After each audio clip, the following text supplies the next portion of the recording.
در ریدانک آگر بربون دو لیکم پا برسوی آواره شنگاله 4 کسان گیان خوش دست دو 4 دنجی بریندار کتن.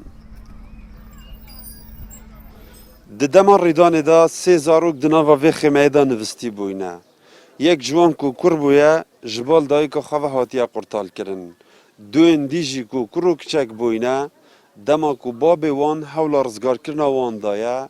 او هر دو دگل باب خواه دناوا وی خیمه دا شوتینه و گیان خوش دست داینه. زاروی دنجی کو دگل دایی که خواه بریندار کفته بو حتی بنا خوشخانه را هاتیه گهاندن و جبر رجه زیده سوتنا لشوی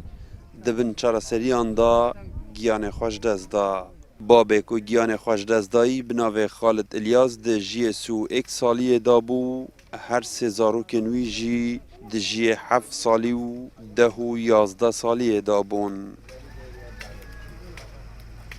اگر بربو باجی پیلا رابو بارابو که بارابوی خبر مثلا بجمتا البر خبرنا افرابو حكا مثلا بجمتا زارود خو خلاص کا او مثلا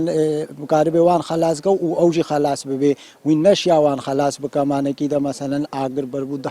دور كامل همو بو اگر هذا فيدري دلاش بخوام سيم بدستي خوش فيدري دراني حتى ما باز دا بطاني نبون عالم كان نفستي حتى عالم هات يمكن افشوتي اگر خطا في برين بون عالم کے آگرہ کی زحمت بو جیانا کے درباس کی زحمت پیشہ سالم بدرنا حریق نینت اگر وی ریدانجی شورتکا کهربایی بو که جوی خیمه پیدا بو یا که زاروک تیدا بون. لیک نزیک بونا خیمه یانو هبونا هربایی که زیده دم ریدان دا بونه صدم که 6 خیمه بشوتن. دم جمیر ایکو 40 دقیقه هر دم الدست ما آگر و مراندن ما پی آگردار که سر وی ریدانی حتی ماتن جه حادثه مقابنی و 6 چادر هاتن صوتن وی ریدانی دا جه که 8 کس هاتن صوتن و کلین دست پیکیش جه اگر شورتکا کهربی بیا ریدانه چه بیا